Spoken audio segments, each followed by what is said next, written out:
Oke, baik. Assalamualaikum warahmatullahi wabarakatuh. Selamat malam semuanya. Selamat datang, selamat datang teman-teman di kelas pengembangan esai part 2. Gimana nih kabarnya teman-teman hari ini? Oke, semoga dalam keadaan sehat, berenergi, dan sudah siap buat menyerap banyak ilmu baru untuk malam ini. Nah, perkenalkan, saya Eka Dila yang akan memandu jalannya acara pada Jumat malam ini. Nah, kami berterima kasih kepada partisipan kelas esai ini yang telah menyempatkan waktu dan raganya untuk hadir dan menyimak kajian esai malam ini. Nah, sebelumnya kita mulai ke materi yang pastinya sangat bermanfaat. Pastikan posisi duduk teman-teman sudah nyaman, lalu siapkan juga catatan, dan kalau jaringannya aman, teman-teman boleh nih untuk on cam biar kita bisa saling tatap muka dan bisa lebih interaktif gitu. Nah, mari kita buka acara kelas pada malam ini dengan mengucapkan basmalah. Bismillahirrahmanirrahim. Kelas pengembangan esai kali ini bertema bedah proses praktik menyusun esai valid dengan asistensi AI sesuai pedoman dikti. Melalui tema ini, kami selaku penyelenggara berharap teman-teman dapat memahami total akan pembuatan esai yang ringkas. Kemudian, tak lupa kami mengucapkan terima kasih kepada Mbak Mia yang telah menyempatkan waktu di sela kesibukannya untuk hadir dan menjadi pembicara pada kesempatan ini. Izinkan saya membacakan profil Mbak Mia secara singkat. Nama lengkap beliau adalah Fahmia Robiatun MD, seorang praktisi dan peneliti di bidang ekonomi syariah dan analisis data. Beliau merupakan lulusan Magister Ekonomi Islam Universitas Gadjah Mada dan saat ini tengah menempuh pendidikan PhD di Yunzhe University, Taiwan. Selain aktif sebagai Research Assistant di UGM dan UMY, beliau juga berpengalaman sebagai Project Manager di Cakap Riset serta pengajar dalam berbagai praktikum statistik dan perbankan.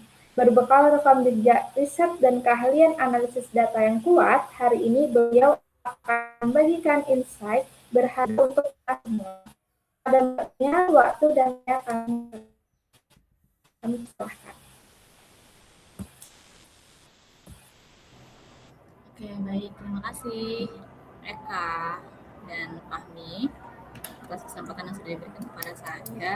Sebelumnya, Bismillahirrahmanirrahim. Assalamualaikum warahmatullahi wabarakatuh. Waalaikumsalam warahmatullahi wabarakatuh. Oke, baik. Kita langsung masuk ke materi aja ya. Sebelum kita mulai kelas pada malam hari ini, adalah kita berdoa terlebih dahulu. Berdoa dimulai.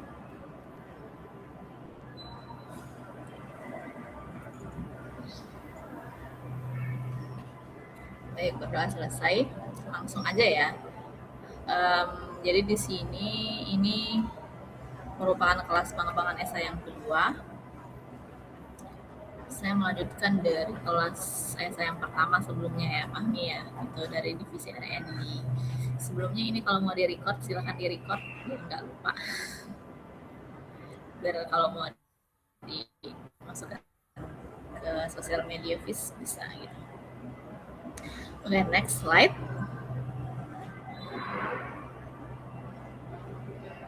Jadi ini ada dua poin utama yang akan kita bahas pada malam hari ini. Yang pertama itu adalah konsep esai. Nanti akan review sebentar aja karena sebelumnya kan udah dibahas sama pemateri sebelumnya. Nah, kita akan mendalami untuk topik yang kedua terkait dengan AI untuk riset gitu ya.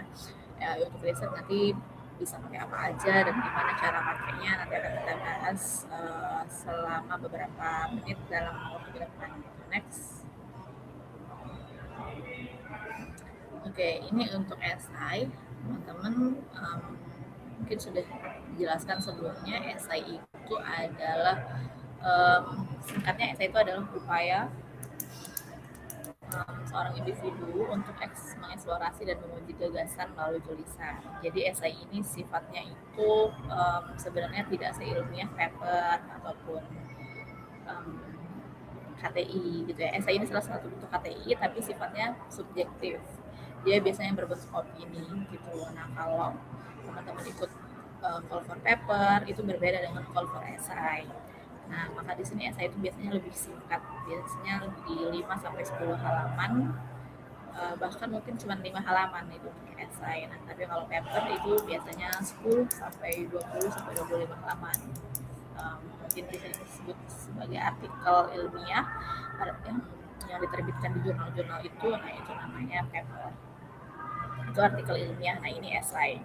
Jadi esai ini biasanya sifatnya subjektif, berupa opini, pandangan, atau interpretasi pribadi terhadap suatu topik gitu. Nah, jadi teman-teman bebas mau nulis esai ini dengan menyertakan opini teman-teman gitu. Nah, tapi opini itu harus disertai dengan alasan yang rasional dan logis. Jadi opini itu harus didukung oleh data yang valid, data yang bisa dipertanggungjawabkan, juga fakta. Datanya didapat dari mana? Dapat dari berita, artikel jurnal, itu ya. Jadi jangan biasakan dari sekarang teman-teman, khususnya mulai ini rata-rata pesertanya semester berapa? Kalau bisa sedini mungkin itu kalau mau bikin esai atau mau bikin tugas kuliah itu harus berdasarkan data dan fakta yang valid itu dari jurnal, dari berita, jangan dari blogspot, jangan dari Wikipedia gitu ya. Dibiasakan pakai jurnal gitu, itu lebih valid dan biasanya kan ada aturan kalau mau cari referensi jurnal itu 10 tahun terakhir. Sekarang 2026 berarti jurnal yang dipakai itu adalah tahun 2026 sampai 2016 gitu. Nah 2015, 2014 itu udah nggak relevan untuk dipakai. Itu yang pertama, itu yang kedua. Kemudian yang ketiga itu esai biasanya sifatnya padat dan jelas. Tadi ya sudah saya sampaikan bahwa esai itu biasanya singkat, hanya 5 sampai 10 halaman. 10 itu udah termasuk banyak. Gitu. Terus next.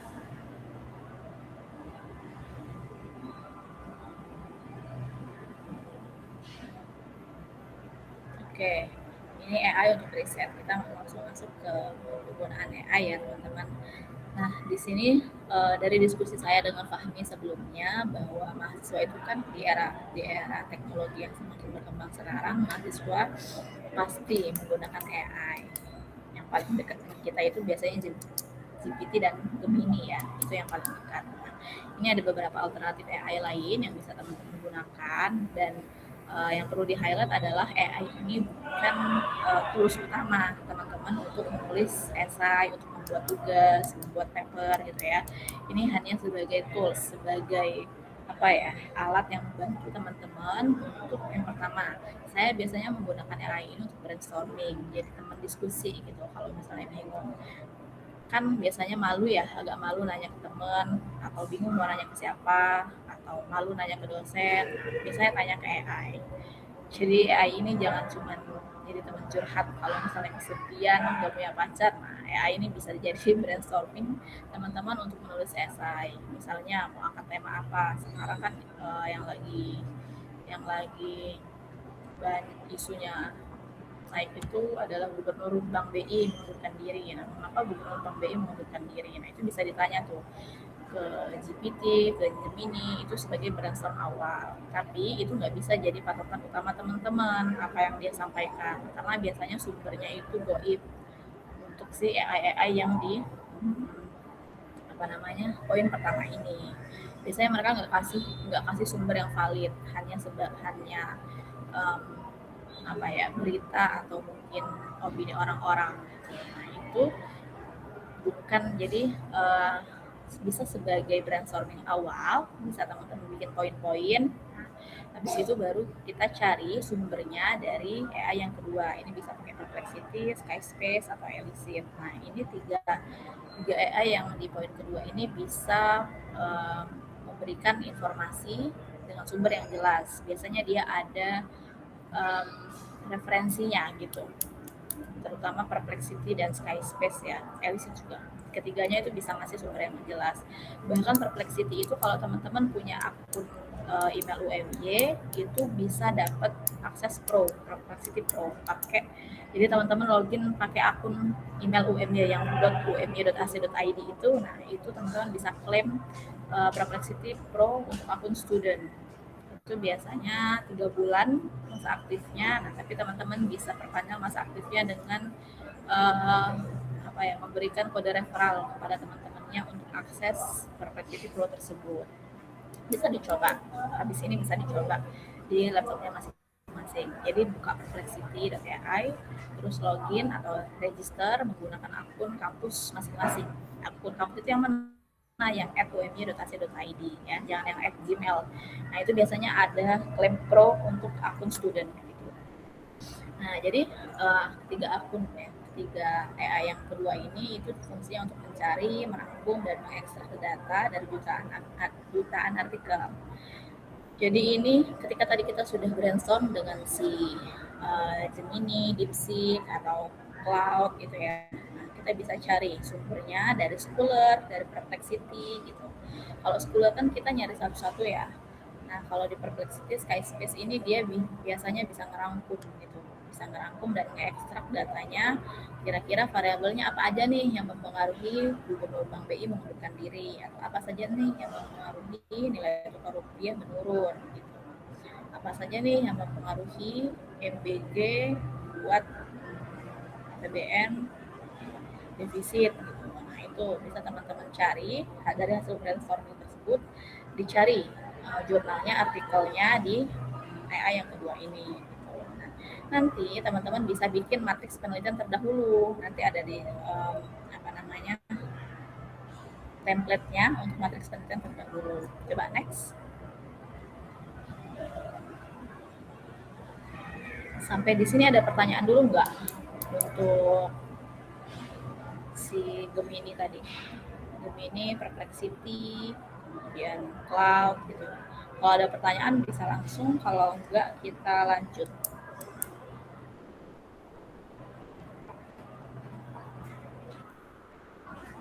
Ya ada, oke, next ya. Nah, ini adalah tools AI yang paling sakti menurutku dan kalian bisa punya akses ini selama masih menjadi mahasiswa UMY. UMY itu berlangganan akun Pro untuk Scopus, kemudian Emerald, kemudian juga ada Elsevier, kemudian satunya itu apa ya, Springer.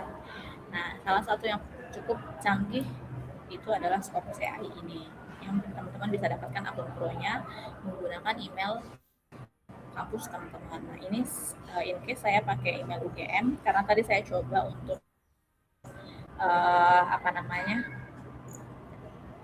login pakai email UMY itu udah nggak bisa karena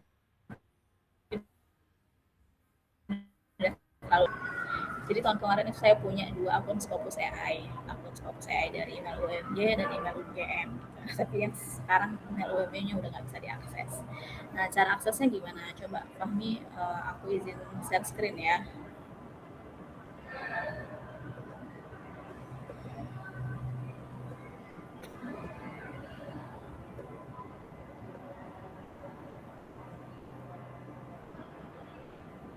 Masuk nggak? Masuk ya?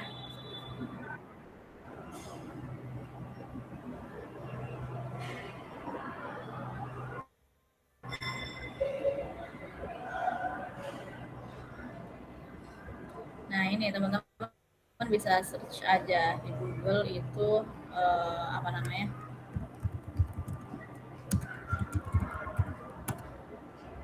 Nah, nanti bisa ke sini ya. Ke sini nanti ada dikasih tahu cara-caranya.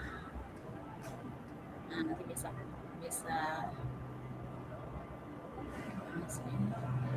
nah, bisa klik ini ya, nanti munculnya kayak gini. Ini cara untuk start pakai Scopus AI.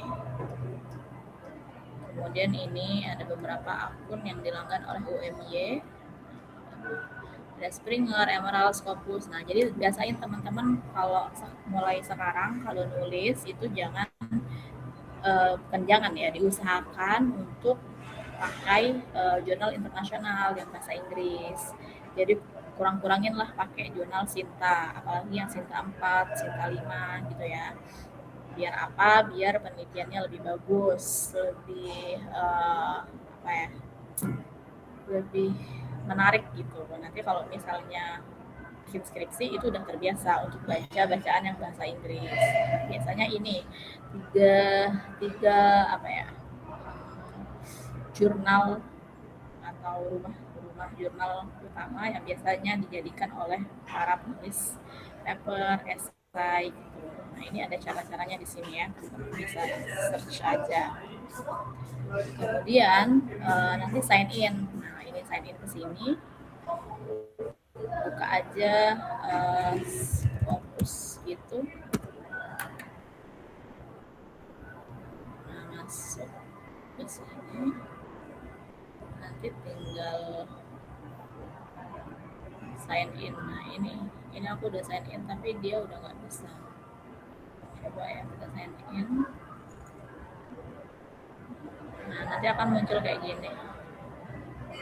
Gitu, tinggal dimasukin aja akunnya teman-teman, pakai akun email UMY ya. Passwordnya pun kalau nggak salah pakai password email UMY. Kalau misalnya nggak bisa datang ke perpus untuk minta diaktifkan akun-akun apa namanya, si emeraldnya gitu. Pokoknya teman-teman baca ini dulu, baca ini kemudian diaktifkan. Ini wajib teman-teman manfaatkan ya sebelum teman-teman lulus, karena teman-teman bayar berapa sekarang bayaran, 9 juta, 10 juta, 12 juta. Nah itu salah satunya untuk dipakai UMY untuk membayar langganan ini. Jadi rugi banget teman-teman bayar kuliah mahal-mahal tapi nggak pernah akses si jurnal-jurnal sakti ini gitu ya. Gitu. Nah terus cara pakai si Scopus AI-nya gimana? Kayak gini. Misal coba salah satu deh, ada siapa aja di sini, coba Raffi punya ide jurnal nggak, punya ide judul, atau siapa nih yang pernah nulis? Ada Mbak. Oke, coba disebutin. Peran wanita dalam kehidupan keluarga. Peran wanita dalam perekonomian keluarga. Oke. Ya, coba ya. Jadi kalau teman-teman loginnya pakai akun UMY itu akan ada kayak gini. Ya. Tapi kalau teman-teman loginnya pakai akun Gmail itu dia nggak ada ininya. Cuman yang kayak mana ya tadi?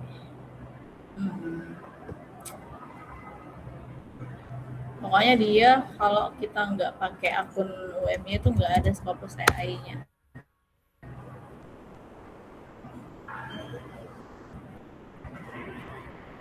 Nah, cuman gini doang. Kalau loginnya pakai Gmail. Tapi kalau loginnya pakai akun UMY nanti kayak gini. Nah, dia ngerti kok bahasa Indonesia. Coba ya kita generate peran wanita dalam perekonomian keluarga. Oke. Kita generate.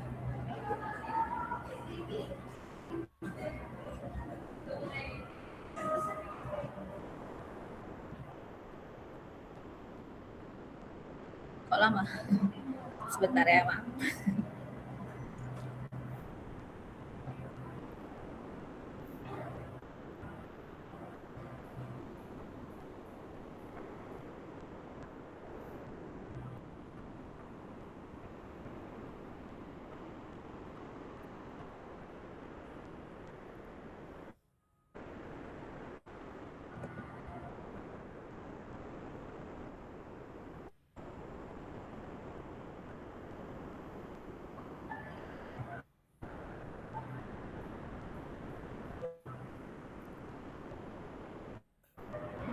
Lama sekali.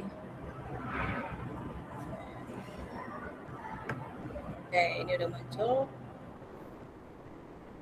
Nah, salah satu kelebihannya lagi kalau teman-teman login pakai akun teman-teman, historinya akan kesimpan nih di sini. Jadi sewaktu-waktu mau buka lagi hasil pencariannya di Scopus AI bisa diklik lagi gitu. Nah, ini dia mulai muncul. Ini wifi-nya jelek, maaf ya. Kalau wifi-nya bagus biasanya langsung muncul cepat.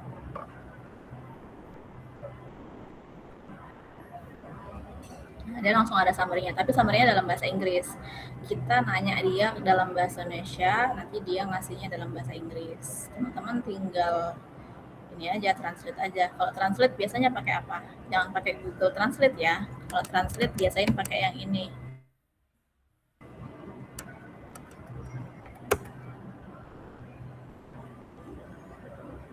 Nah, biasain pakai yang ini kalau untuk nulis. Jangan pakai Google Translate. Nah, ini kayak gini ya. Udah muncul peran perempuan dalam perekonomian keluarga. Bahwa perempuan memainkan peranan penting, banyak faktor dan signifikan dalam perekonomian keluarga. Berkontribusi pada pendapatan, kemudian manajemen rumah tangga, gitu. Baru 2 nih dia ngasihnya. Sebenarnya bisa banyak ini. Sorry.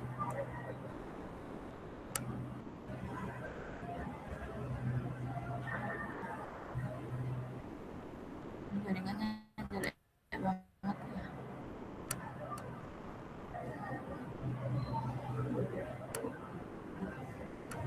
Terus ini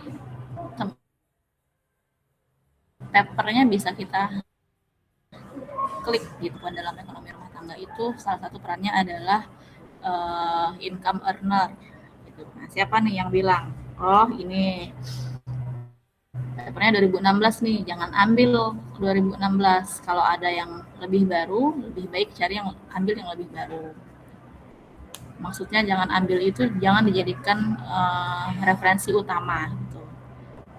Diambil yang 2016 tadi, tapi sebagai referensi yang kesekian gitu. Nah, ini 2020 agak lebih baru ya. Nah, teman-teman bisa cari nih yang paling baru gitu. Nah, ini 2023 lebih baru lagi. Nah, bisa dilihat open detail.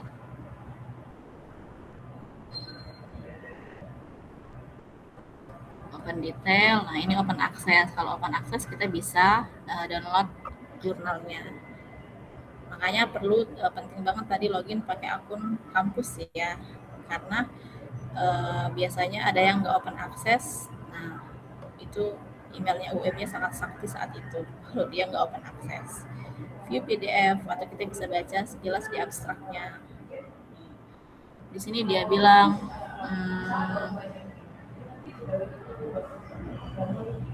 the role of women bamboo weavers in maintaining sustainability of family finance. Nah, berarti dia memanajemen keuangan, keberlanjutan keuangan keluarga. Kemudian local product of Sidetapa. Nah, ini kan dia di Bali ya, studi case-nya di Bali gitu. Bisa dilihat juga dia datanya diambil pakai apa? Oh, observasi dan interview gitu. Kayak gitu ya. Ini papernya bisa di download. Oh, ini jurnal Indonesia, tapi dia udah Scopus Q1.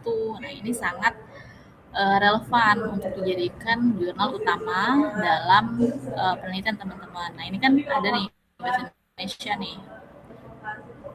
Gitu. Oke. Sampai di sini ada pertanyaan dulu nggak untuk Scopus AI? Ya, silakan.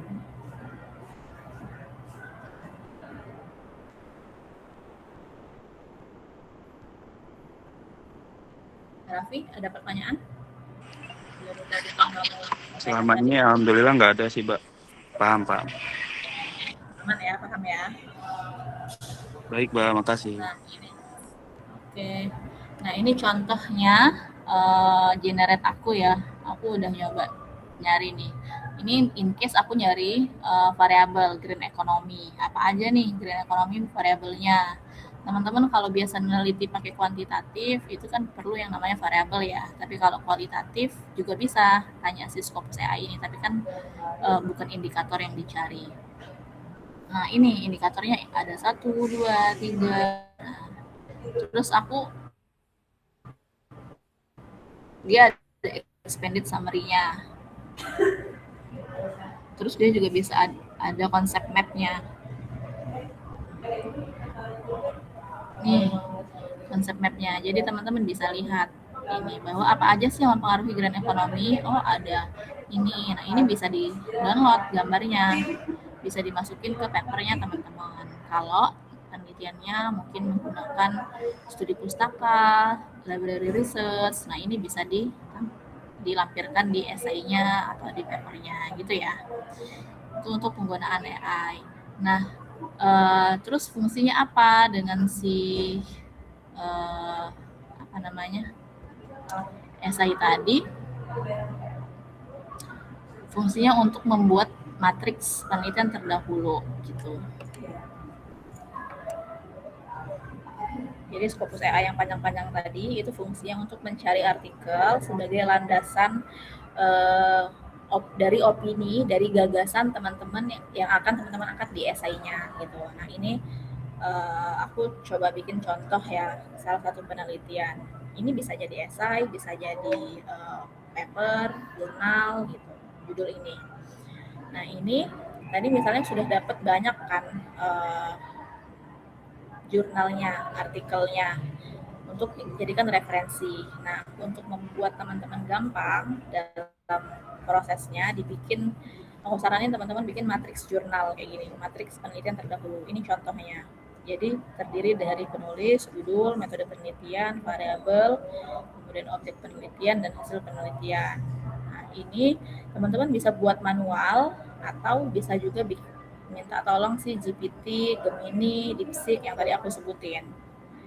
Nah, nanti teman-teman bisa upload misalnya 5 artikel. Biasanya kalau di GPT itu sehari dia limitnya 9 artikel. Itu kalian bisa upload 9 artikel, upload 3 gitu, sekali upload 3. Tolong summary penulis, judul, metopen, variabel dari 3 artikel yang saya lampirkan. Nanti dia keluar, terus teman-teman tinggal copy aja, dimasukin ke Excel gitu. Ini fungsinya apa sih? Fungsinya adalah pertama, kalau teman-teman tadi penelitiannya kuantitatif, kita bisa nyari variabel. Ini kan si Saputra variabelnya ada 9. Nanti misalnya ada lagi penelitian si Bunga, variabelnya ada 3. Kemudian si Budi variabelnya mungkin dia ada 5. Nah, variabel mana aja yang sering muncul itu bisa teman-teman gunakan di esainya atau penelitiannya teman-teman gitu. Atau bisa juga ngelihat perbandingan. Rata-rata orang yang meneliti judul saya itu orangnya pakai metopen apa, kuantikah, kualikah, cara mereka cari datanya gimana. Nah, itu bisa jadi perbandingan. Dan matriks jurnal ini nggak hanya berhenti di sini. Ketika teman-teman sudah nih dapat satu judul, sudah selesai esainya satu judul, tapi pengen neliti lagi topik ini menggunakan variabel yang berbeda atau menggunakan metopen yang berbeda, itu bisa gitu. Jadi bisa dikembangkan untuk menjadi beberapa judul gitu, judul esai, judul artikel gitu. Jadi teman-teman bisa gampang gitu untuk mereview, untuk mencari. Nah, selain itu tadi kan udah cari variabel, kemudian untuk cari metopen. Kemudian yang ketiga fungsinya adalah untuk mencari riset gap. Riset gap carinya dari mana? Dari sini, dari temuan hasil penelitian. Berdasarkan penelitian terdahulu ditemukan bahwa yang mempengaruhi perekonomian keluarga ada 3 faktor, yaitu psikologi, kemudian kesehatan, dan gaji misalnya. Nah, itu namun belum ada penelitian yang menggunakan variabel misalnya lingkungan teman sebaya atau mungkin gaya hidup, motivasi gitu. Nah, itu teman-teman bisa cari riset gap-nya di sini di hasil penelitian. Orang-orang meneliti topik saya itu hasilnya apa sih gitu. Hasil apa yang belum orang pakai, hasil apa yang belum orang temukan, atau variabel apa yang belum orang pakai gitu. Teman-teman bisa temukan riset gap-nya di sini gitu ya. Sampai sini ada pertanyaan dulu?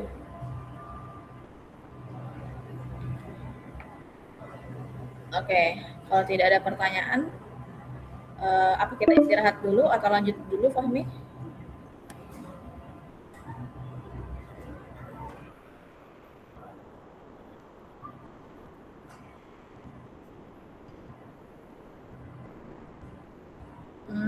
Oke.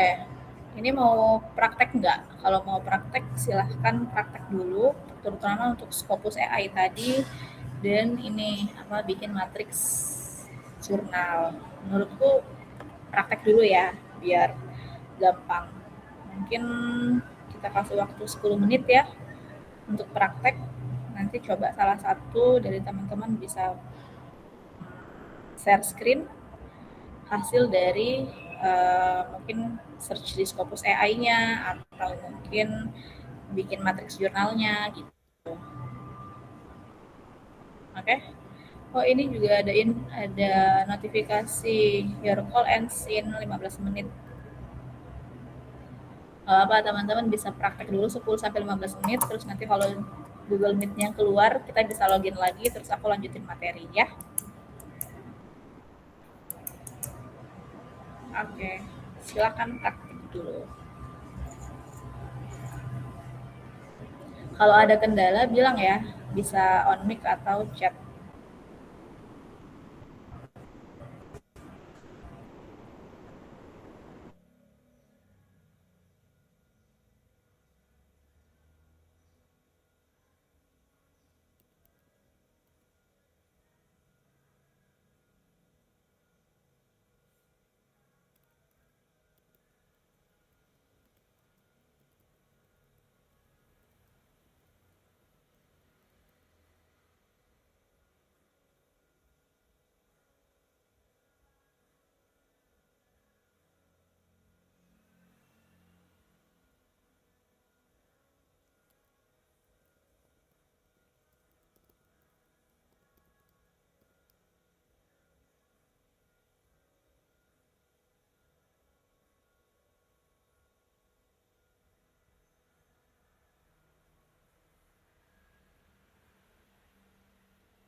Iya, Kak. Itu kamu buka email UMY-mu, terus masukin kodenya.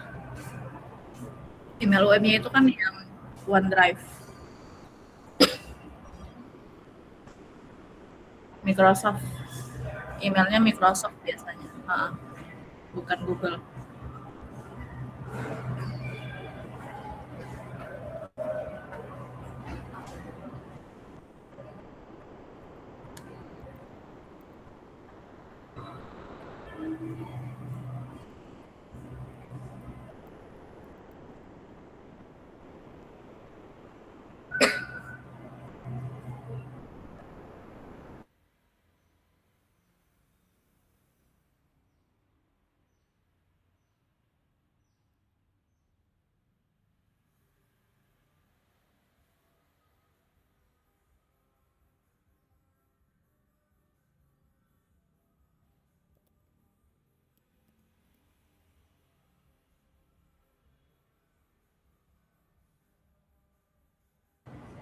Bisa nggak yang lain? Raffi lagi di luar, oke. Terus Eka udah coba praktek, Siti, Aziza, Vita, Rafif, terus Faris, gimana? Ada kendala nggak? Menurutku langsung praktek itu lebih bagus. Jadi kalau ada kendala langsung disampaikan, terus kelasnya selesai, nanti teman-teman bisa langsung pakai terus AI-nya, terus langsung dibikin esainya, ikut lomba.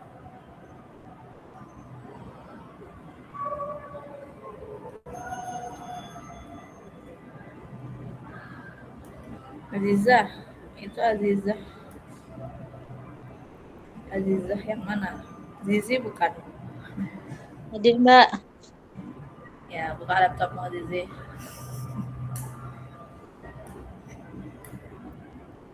Udah buka kok, Mbak. Ya, coba share screen. Tapi ngerjain yang lain.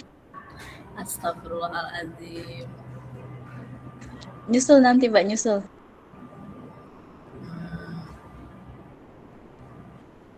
Mana Ata? Kok nggak join? Sibuk dia, Mbak. Parah teman-teman, Mbak. Gimana Mi? Bisa nggak Mi?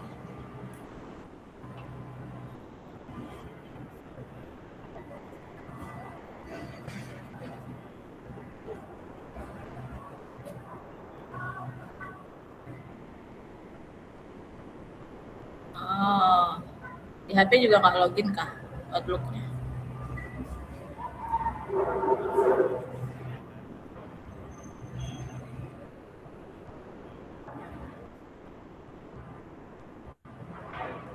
Coba ditanya ke LSI, DTSI, itu akun email UMY kalian itu 1 terabyte loh. Selama kalian masih mahasiswa itu dimanfaatkan semaksimal mungkin. 1 terabyte. Jadi mahasiswa itu yang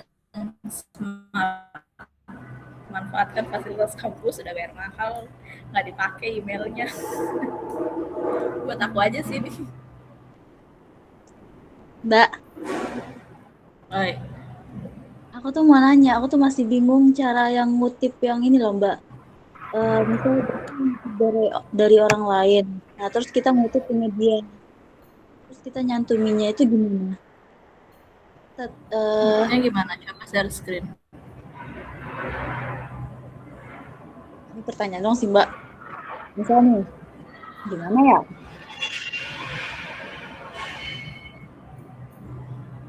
Ntar, Mbak, aku mikirnya, Mbak.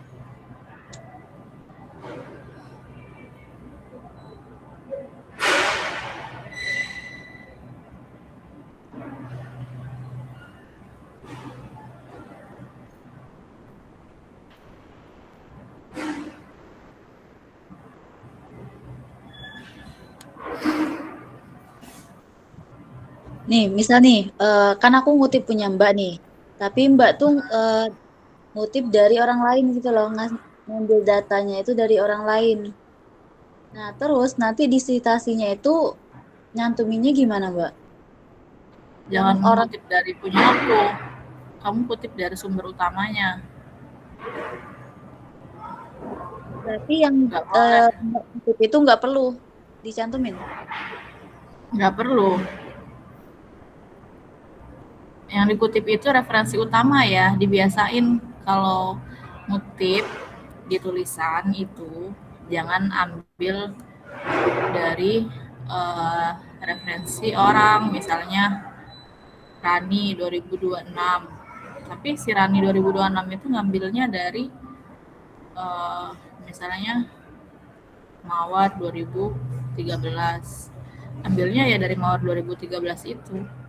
Jangan dari yang 2026. Maksudnya kan kemarin di workshopnya Pak Zaki udah diajarin ngambil ngutip penelitian itu dari sumber utama, jangan dari uh, orang, gimana ya bahasanya, kayak gini nih misalnya. Oh, oke, Mbak.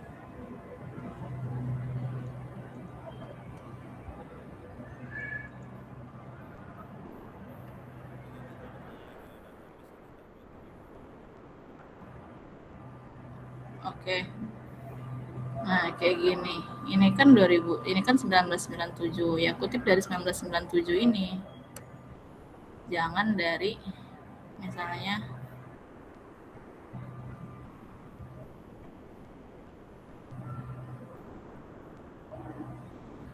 ini. Pokoknya kalian itu ngambilnya dari referensi utama gitu. Jangan dari referensi orang kesekian. Karena itu nggak etis jatuhnya. Kalau untuk teori ya. Tapi kalau untuk di latar belakang, di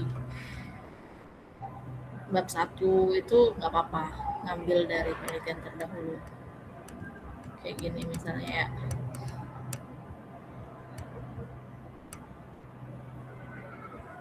Nah ini aku ngambilnya dari peneliti utama, dari apa ya, orang yang punya teorinya. Jadi teman-teman pastikan mau ngomongin apa, mau ngomongin net margin. Tadi punyanya si Raffi tadi apa sih topiknya? Perekonomian keluarga ya. Perekonomian keluarga. Siapa yang ngomongin perekonomian keluarga itu? Tokohnya yang membuat teori atau yang berbicara teori perekonomian keluarga itu siapa? Pasti ada itu orang pertama yang ngomongin itu. Kayak ini tadi 2016. Nah, ambilnya dari dia ini, Women Rules in Family, peran perempuan dalam keluarga. Dia ngomongin peran perempuan dalam keluarga. Nah, kalau kalian ngomongin peran perempuan dalam keluarga, ambil teori yang paling dasar. Dia nih 2016. Tapi yang untuk dijadikan referensi utama, jangan jurnal yang lama, pakai jurnal yang baru. Referensi utama tuh di mana tempatnya? Referensi utama itu tempatnya di penelitian terdahulu.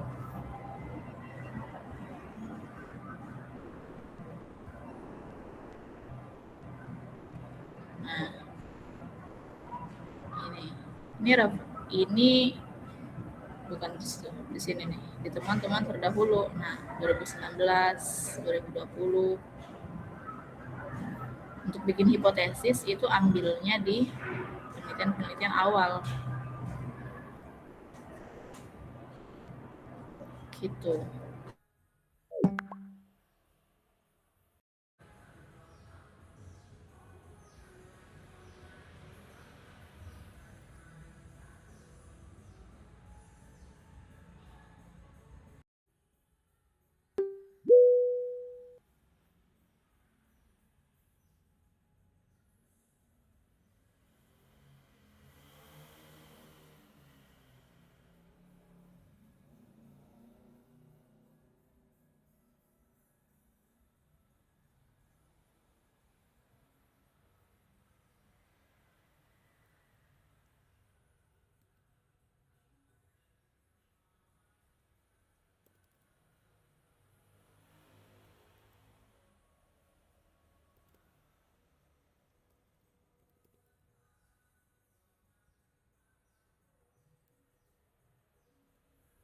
Di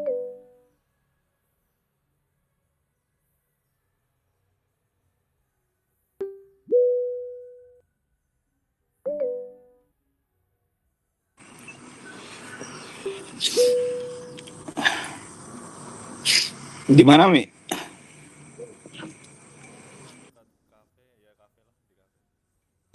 Sana kafe habis.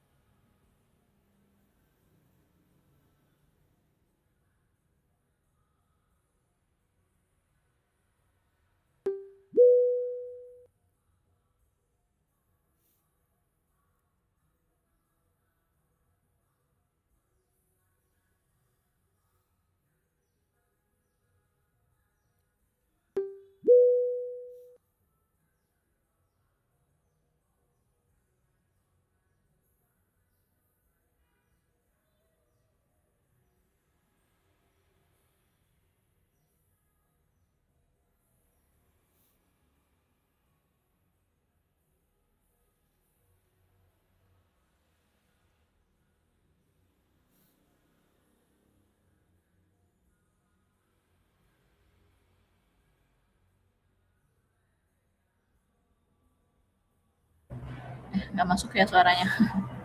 Oke, sekarang udah masuk. Oke, sebelum kita mulai, kita lanjut aja ya. Tapi sebelum dilanjut, coba teman-teman share screen dulu hasil prakteknya. Ada nggak yang udah praktek pakai Scopus AI atau ada yang udah praktek buat bikin matriksnya?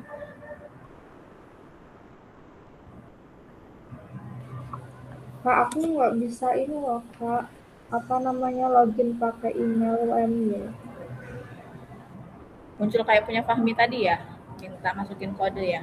Iya, betul. Nah, kamu buka email UMY-nya, terus masukin deh kodenya. Kalau kalian nggak bisa buka email UMY-nya, coba besok datang ke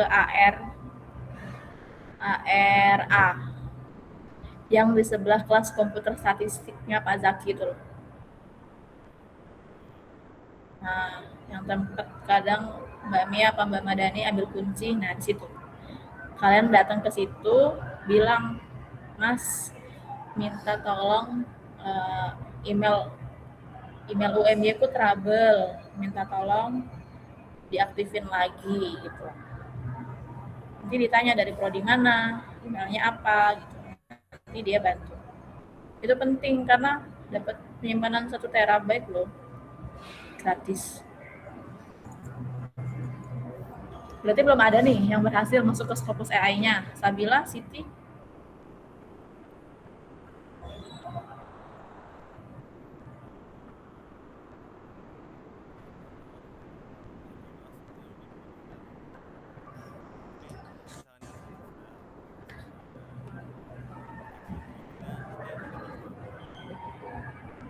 Oke. Kita next aja ya. Oke. Kita lanjut. Gimana nih?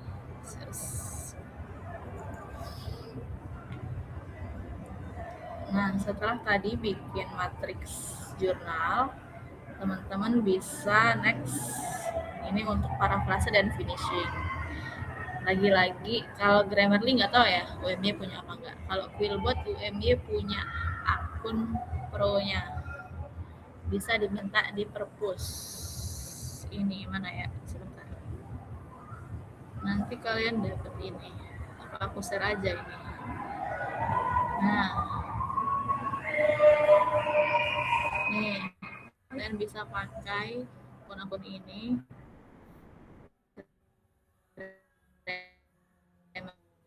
Ada akun pro-nya. Ini si Quillbot ini digunakan untuk parafrase dan finishing.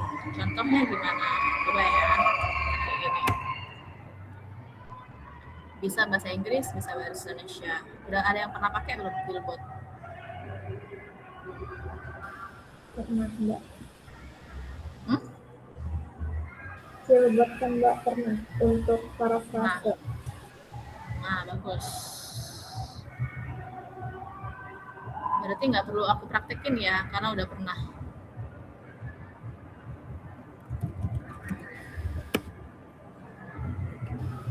Perlu deh Mbak untuk yang lain teman-teman. Oke. Nah tadi kan udah loginnya pakai apa? Pakai ini. Nah ini ada banyak ini. Ini mintanya kemana? Minta ke perpus pusat di gedung D. Nah, ini misalnya kita punya tulisan ini ya, Indonesia.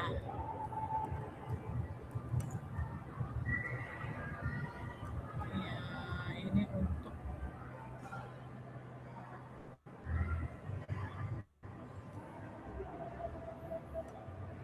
aku biasanya pakai ini untuk grammar checker, kemudian parafrase. Nah, parafrasenya ini.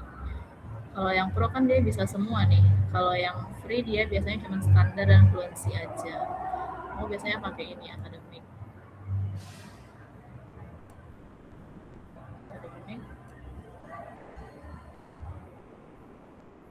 Nah, nanti kayak gini muncul.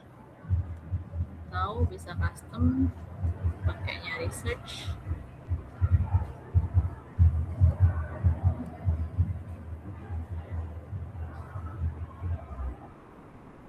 Kayak gini. Atau bisa juga well written. Gitu ya. Ini penting si Quillbot. Terus kalau si Grammarly untuk grammar checker gitu. Apalagi kalau nulisnya dalam bahasa Inggris, ini penting banget. Bisa juga AI detector, plagiarism dan lain-lain. Itu untuk tadi Grammarly dan Quillbot. Oh, ini salah, belum aku edit ya tadi. Ya itulah pokoknya. Grammarly itu untuk cek grammar, tata bahasa, terus Quillbot untuk cek tata bahasa, kemudian parafrase dan lain-lain. Nah, terakhir ini adalah beberapa pilihan AI yang bisa teman-teman gunakan untuk kalau lagi kepepet. Nah, ini ada 3. Udah pernah pakai belum salah satunya? Ada yang udah pernah pakai nggak? Eka pernah pakai nggak Eka? Belum pernah. Belum ya? Oke, ini ada 3. Kalau misalnya butuh cepet, bisa pakai Aitor, Jenny, atau Papergen. Nah, Aitor ini biasanya dia bikin esai, brainstorming juga bisa. Kemudian dia bisa nggak terdeteksi oleh AI plagiarism, kemudian AI detektor, itu dia bisa aman dan bisa langsung bikin dalam bentuk esainya. Apalagi kalau bayar ya $9. Itu teman-teman bisa langsung dapat esai secara cepat. Tinggal ditulis aja tadi kayak si Raffi tadi judulnya peran perempuan dalam perekonomian keluarga. Nah, nanti dia ngasih draft esainya, mau berapa halaman, mau bentuk teksnya itu naratif, analytics, atau deskriptif, itu dia bisa. Itu si AI Thor. Kemudian ada juga Jenny. Jenny ini lebih sakti lagi karena dia bisa langsung komplit beserta citasinya juga. Dan ini tuh dia lebih advance daripada AI Thor karena dia bisa lebih panjang gitu. Kalau misalnya teman-teman mentok nulis nggak punya ide, bisa pakai Jenny ini. Tapi lagi-lagi ya dipastikan referensinya itu valid apa enggak gitu. Dicek referensinya, dicari di Google. Nah, terakhir ini ada Papergen. Papergen ini yang versi sangat advance. Dia bisa full draft, kemudian ada plagiarism checknya juga, kemudian biasanya jurnalnya itu sudah valid kalau Papergen ini, tapi dia lebih mahal gitu. ini ya disclaimer-nya, jangan sering-sering pakai 3 AI ini karena resiko ketergantungan dan pelanggaran integritas akademik gitu. Kalau teman-teman kepepet boleh pakai ini, atau mau latihan nulis esai yang bagus bisa pakai ini. Tapi pas mau submit jangan pakai esai buatan mereka ini karena itu membuat teman-teman jadi kayak makan mie instan gitu ya. Udah kebiasaan yang gampang-gampang terus pas disuruh bikin esai manual nggak bisa. Cara pakainya gimana mereka ini? Tadi aku ada nyoba mana ya ini. Nah, saya coba bikin satu lagi aja dokumennya. Misalnya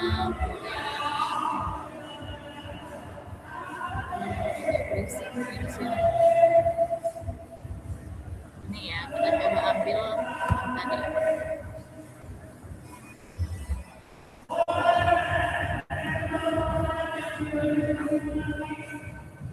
Nah, dia bisa ngasih indikator nih, topik kamu bagus. Oke, next. Mau bikin esainya buat apa?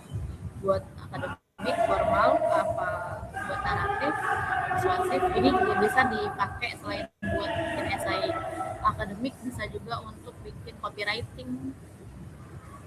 Kalau copywriting kan biasanya persuasif dan naratif ini ya. Untuk marketing copy, kemudian storytelling, creative writing. Kalau teman-teman yang ada side job untuk bikin digital marketing, jualan gitu, bisa pakai ini juga. Tapi kan kita tujuannya untuk akademik ya. Nah, ini research paper, artikel, tesis, disertasi. Nah, next. Terus dia ada referensinya. Style referensinya mau pakai apa. Biasanya untuk Indonesia yang paling common itu yang ini. Apa? Nih, gitu. Terus next.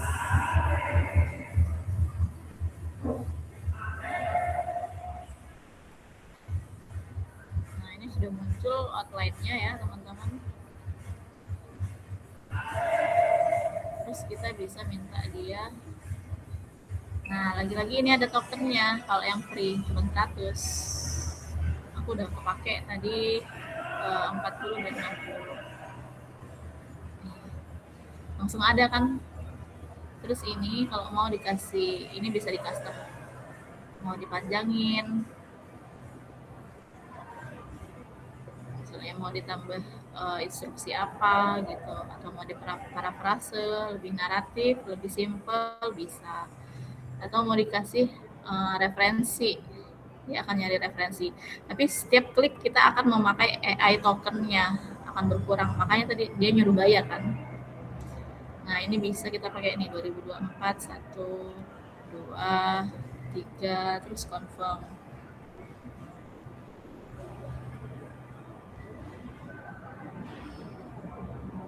Nah, langsung muncul. Dan ini referensinya ada, nggak goib. Kita cari ya. Ini.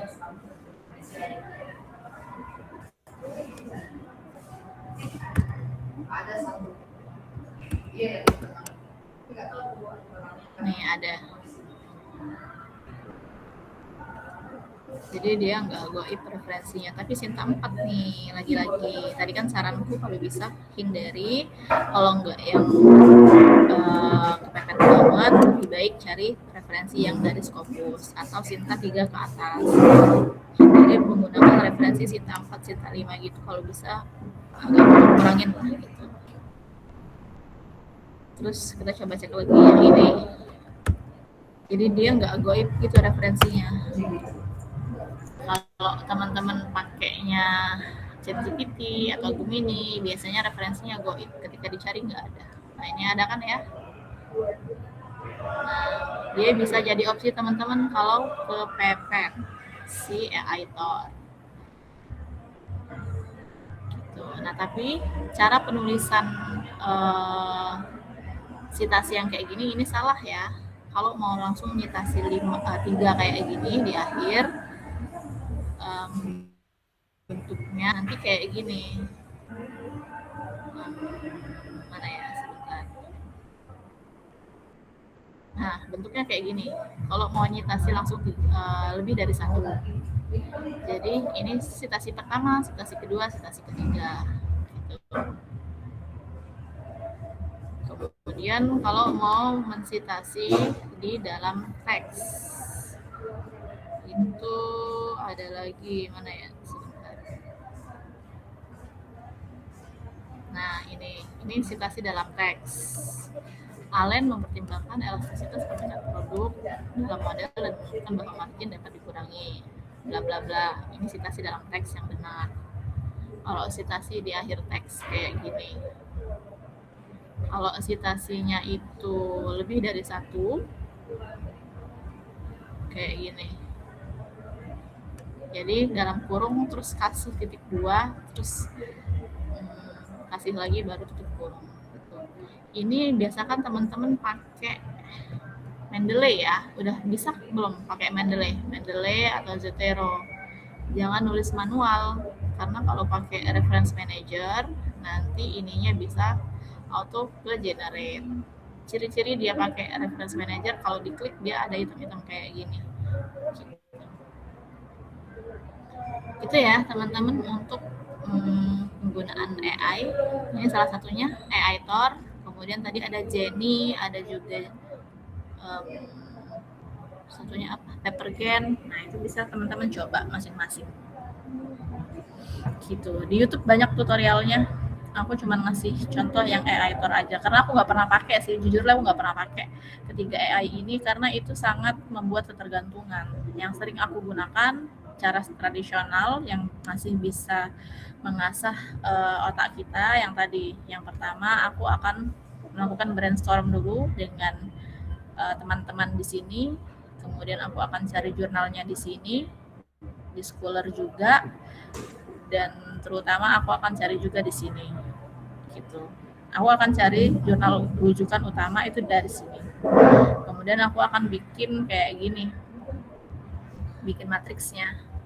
Nah, setelah aku punya matriksnya, baru aku biasanya akan susun bab 1, bab 2, bab 3 gitu. Atau kalau dalam esai itu aku akan langsung susun latar belakang, kemudian tinjauan pustaka, kemudian metode penelitian, kemudian yang ketiga ada isi gitu ya. Nah, contoh esai yang baik, sebentar. Contoh esai yang baik itu ada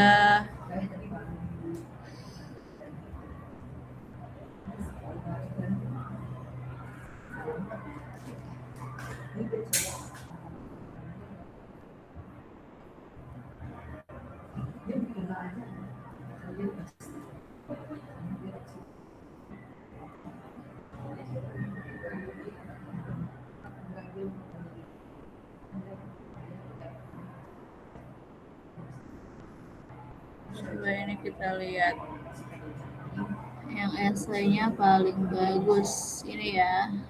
Coba kita lihat.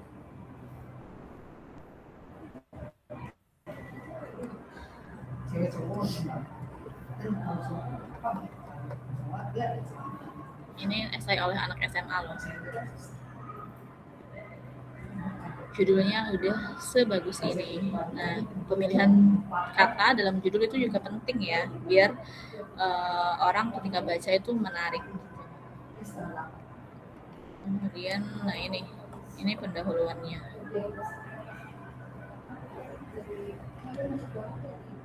Kelihatan nggak?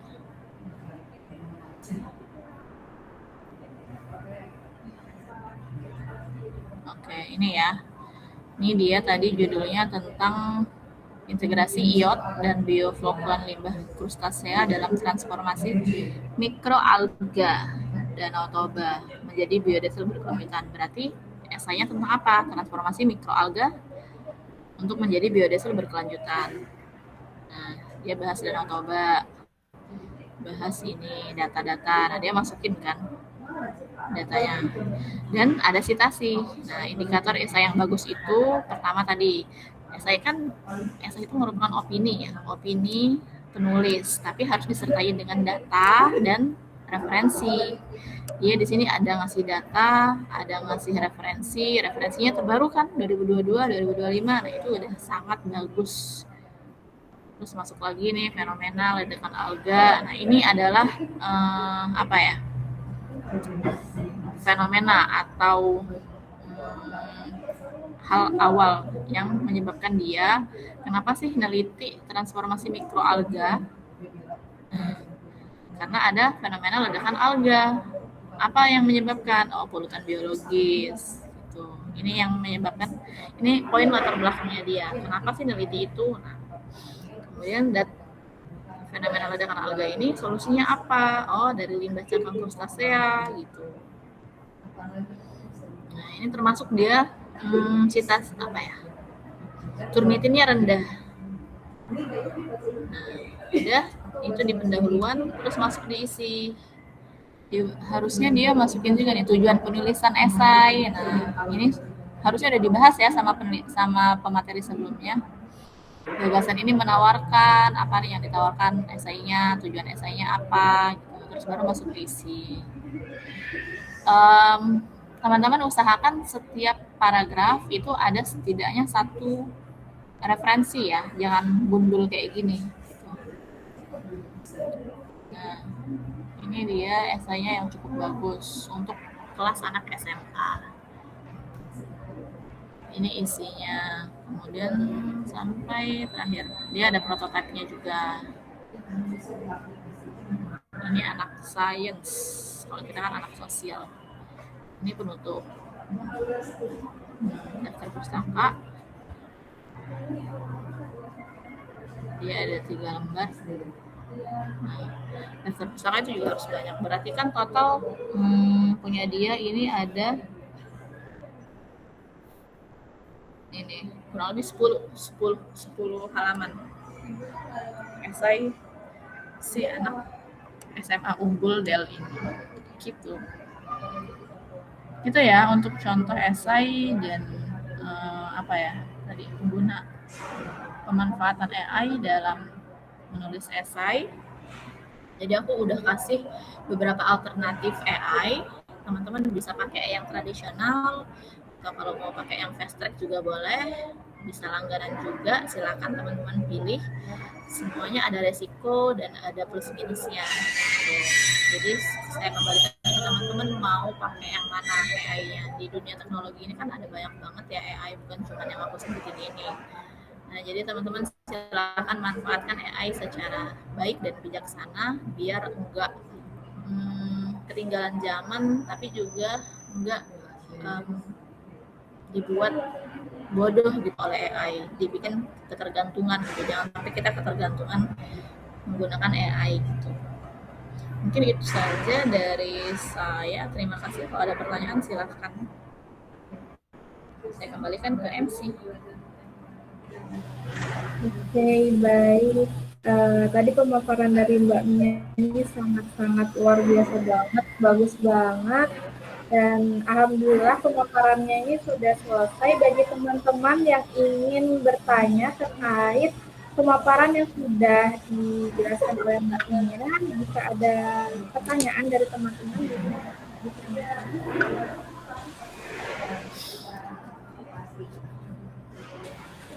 Apakah teman-teman ada yang ingin bertanya?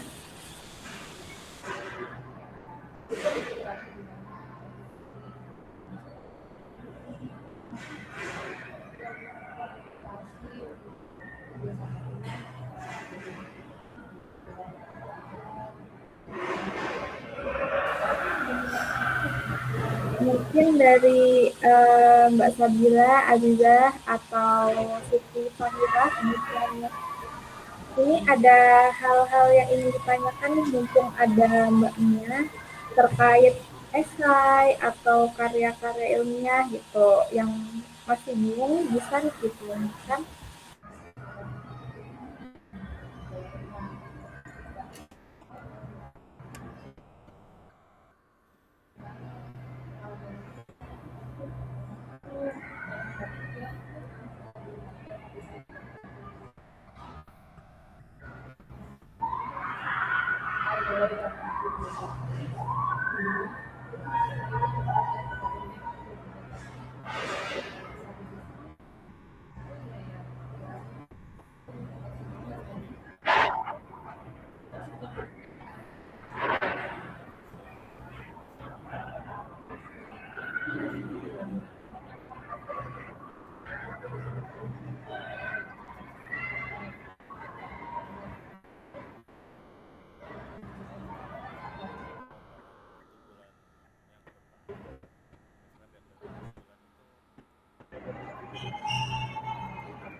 Kalau proses pembuatan esai itu tergantung teman-teman ya, tapi biasanya kita cari dulu nih lombanya, mau ikut lomba apa. Kan itu ada deadline-nya toh. Misalnya deadline-nya ini bulan apa, Juli, besok udah Agustus. Misalnya deadline-nya 30 Agustus. Ya berarti selama 1 bulan sebelum deadline itu kita ngerjain. Kalau bisa mah setiap hari kalau mau gampangnya seminggu sekali deh. Misalnya tim, misalnya Fahmi, Eka, sama Aziza. Aziza satu tim, mau lomba ke UAD. Deadline-nya 30 Agustus. Berarti 1 Agustus ketemu nih, bahas mau ambil subtema apa, mau bahas apa, topiknya. Cari judul, itu pertemuan pertama. Judul udah dapet, topik penelitian udah dapet, kemudian bagi job. Nah, biasanya lomba esai itu ada bookletnya, ada guidebooknya, guideline. Nah, dilihat tuh tata penulisannya, isinya ada apa aja si esai itu. Biasanya kan ada pendahuluan, latar belakang, kemudian metopen, kemudian isi, itu.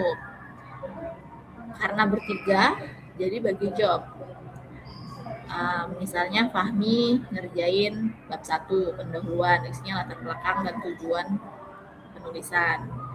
Kemudian Eka bab 2 dan bab 3, atau biasanya isinya itu tujuan pustaka dan metodologi penelitian. Kemudian Aziza ngerjain isinya apa ya, isi itu adalah menjawab dari pertanyaan penelitian atau tujuan penulisan yang ada di bab 1. Misalnya tadi bahas peran perempuan dalam perekonomian keluarga. Nah, berarti kan topik yang dibahas adalah perekonomian keluarga. Apa nih, mau bahas apanya? Peran perempuan dalam perekonomian keluarga, perannya ada apa aja? Tadi di Skopus AI kan ada banyak tuh perannya. Nah, si Aziza bahas isinya. Peran si perempuan dalam perekonomian keluarga itu apa aja? Dibikinlah subbabnya. A, subbabnya sebagai pencari nafkah. B, sebagai pengasuh. C, sebagai memberikan pendidikan kepada anak. Itu tugasnya si Aziza, bahas isi dan kesimpulan. Tugasnya si Fahmi, latar belakang dan tujuan penulisan. Latar belakang, kenapa sih ngangkat topik perekonomian, peran perempuan dalam perekonomian keluarga ini, apa? Cari datanya, cari jurnalnya. Dalam 5 tahun terakhir banyak ada fenomena bahwa perempuan yang bekerja itu meningkat populasinya dibandingkan laki-laki. Atau dalam 5 tahun terakhir data statistik mengatakan bahwa pimpinan perusahaan yang gendernya itu perempuan meningkat. Ada nih datanya dari BPS. Itu tugasnya Fahmi, nyari data untuk membuktikan kenapa sih penelitian ini urgent untuk dibahas. Kenapa sih kalian ngangkat topik ini di esai ini? Nah, cari juga jurnal pendahulunya, itu tugasnya si Fahmi. Tugasnya si Eka apa? Landasan teorinya apa? peran perempuan dalam rumah tangga itu ada, misalnya dari hadis, dari teorinya orang manajemen SDM, Philip Kotler, misalnya dari Al-Quran atau dari mana gitu. Cari teorinya apa, kemudian metode penelitiannya mau pakai apa, kuantitatif kah, kualitatif kah. Kalau kuantitatif berarti bisa telusur studi pustaka, telusur jurnal-jurnal, atau wawancara ke tokoh-tokoh, misalnya ke tokoh PP Muhammadiyah, ke tokoh PPNU, atau wawancara juga ke para pemimpin-pemimpin perempuan di beberapa perusahaan gitu. Atau mau kuantitatif, pakai apa? Kuesioner. Oh, nyebarin kuesioner ke mahasiswa UMY atau ke orang-orang pekerja. Itu tugasnya si Eka, menentukan untuk menjawab pertanyaan penelitian ini metodenya pakai apa. Tahu metodenya pakai apa? Dari mana? Dari matriks jurnal tadi. Orang-orang pada penelitian terdahulu nyari bahas judul ini tuh pakai metode apa sih? Kalian bisa contoh, bisa duplikat caranya mereka menjawab pertanyaan penelitian. Kemudian baru deh dibahas sama si Aziza. Apa aja hasil temuannya? Oh, berdasarkan PP Muhammadiyah, peran perempuan itu tidak boleh menjadi pemimpin, misalnya. Apa? Oh, karena tugas utamanya adalah mendidik anak-anak, misalnya. Jangan lupa tadi setiap paragraf harus ada referensi minimal 1. Jangan gundul kayak tadi. Jadi pertemuan pertama bahas judul. Pertemuan kedua bahas judul dan bagi job. Pertemuan kedua bahas perkembangan atau ada kendala dari pekerjaan pembagian job tadi. Kalau bisa pertemuan kedua udah jadi nih draftnya, draft kasarnya. Minggu kedua, minggu ketiga finishing. Minggu ketiga nyatuin semua tulisan si Aziza, si Fahmi, si Eka disatuin. Kemudian dibikin mulai tuh di parafrase pakai Quillbot, pakai Grammarly atau di AI detektor gitu. Cek Turnitin itu minggu ketiga. Minggu keempat tinggal poles-poles aja atau minta review ke Pak Satria, ke Bu Alfida, ke Mbak Mia. Minggu keempat minta review. Setelah dikasih hasil reviewnya, direvisi, submit deh, selesai gitu. Nggak usah lama-lama. Jadi kalian itu ada progresnya setiap minggu, itu udah paling maksimal loh, seminggu sekali.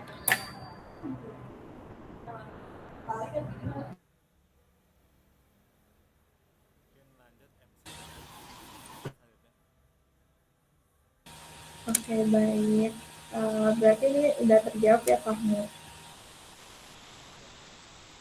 Kita lanjut ke sesi berikutnya, yaitu sesi dokumentasi. Bagi teman-teman yang kameranya masih mati, bisa di on cam kan dulu. Kita akan sesi dokumentasi.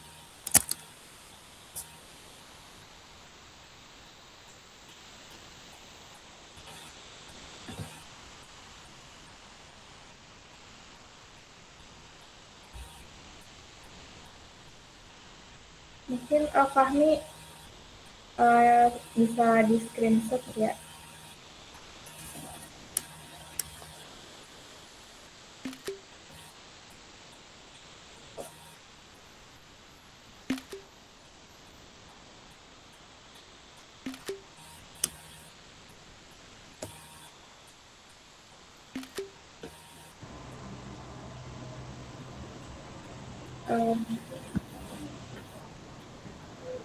Oh, udah di screenshot.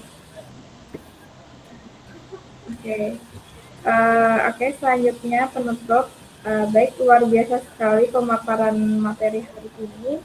Terima kasih banyak kepada Mbak Mia atas waktu dan ilmunya, serta terima kasih juga untuk teman-teman yang sudah bergabung dan berpartisipasi aktif pada malam ini. Semoga pembelajaran hari ini bisa menjadi langkah awal yang baik untuk perjalanan pengembangan diri teman-teman ke depan.